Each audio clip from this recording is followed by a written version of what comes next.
भाई जो गुरु वचन पे डट गए, कट गए फंद 84 के।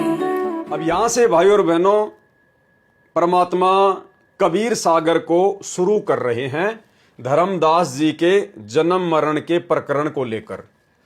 धनी धर्मदास का जन्म मरण चक्कर कैसे समाप्त हुआ। देखो भाई और बहनों, वर्तमान में आप और हमारे विशेष मतलब की जो बातें हैं वो आगे कबीर सागर में बीच बीच में आएंगी, लेकिन आप और हम भाई बहनों ने ये जो प्रकरण परमात्मा लिख रहे हैं धर्मदास जी के जन्म मरण के चक्कर को लेकर, इसको भी समझना बहुत आवश्यक है।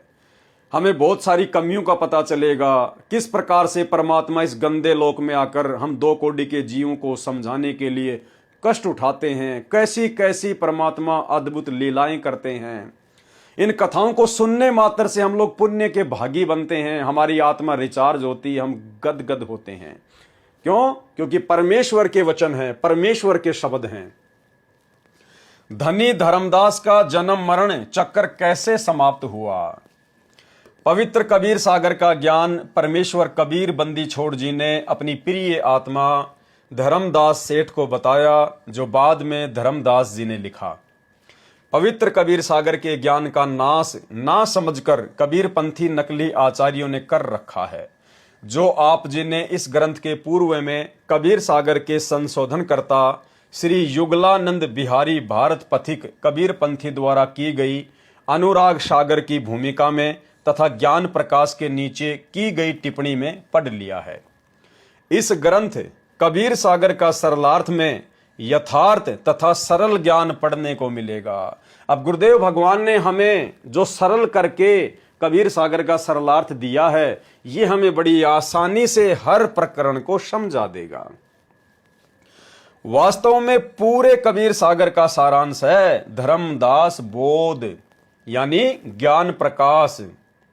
परमात्मा ने अपने प्रिय भगत धर्मदास जी को सत्य आध्यात्मिक ज्ञान बताया, इसलिए कबीर सागर धर्मदास बोध है। यानी धर्मदास जी को परमेश्वर ने ज्ञान समझाया, उसी के माध्यम से परमात्मा ने बहुत सारा ज्ञान कबीर सागर में दिया।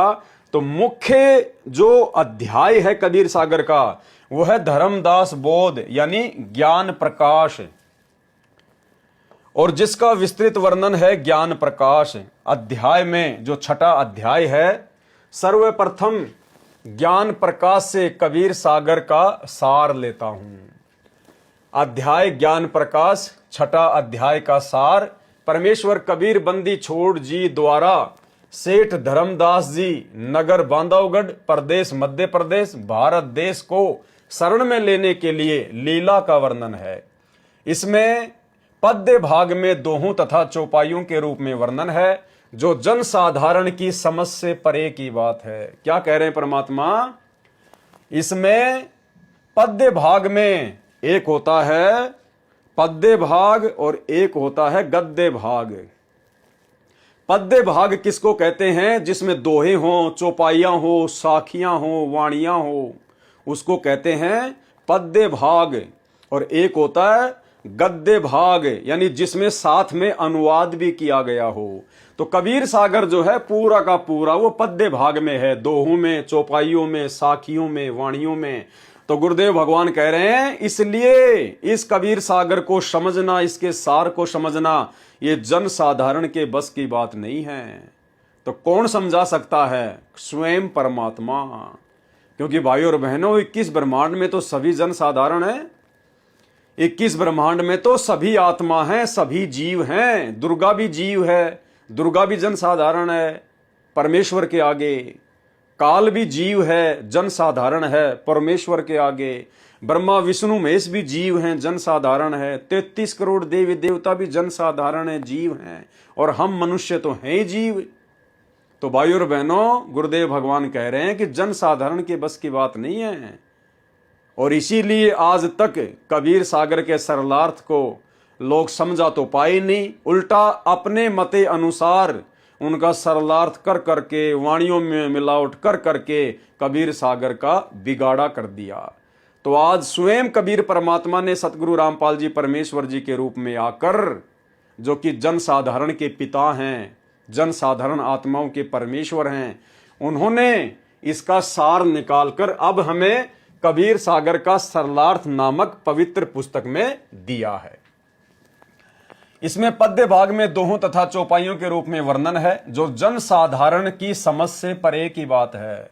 इसलिए इसको गद्य भाग में सरल करके लिखना वर्तमान में अति आवश्यक है।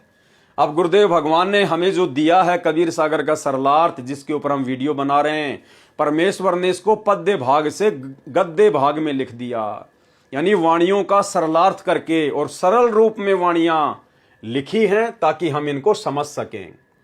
कृपया पढ़ें आगे संक्षिप्त तथा यथार्थ प्रमाणित आत्मा तथा परमात्मा का। जो गुरु बचन पे डट गे, कट गे फंद 84 के, कट गे फंद 84 के, कट गे फंद 84 के।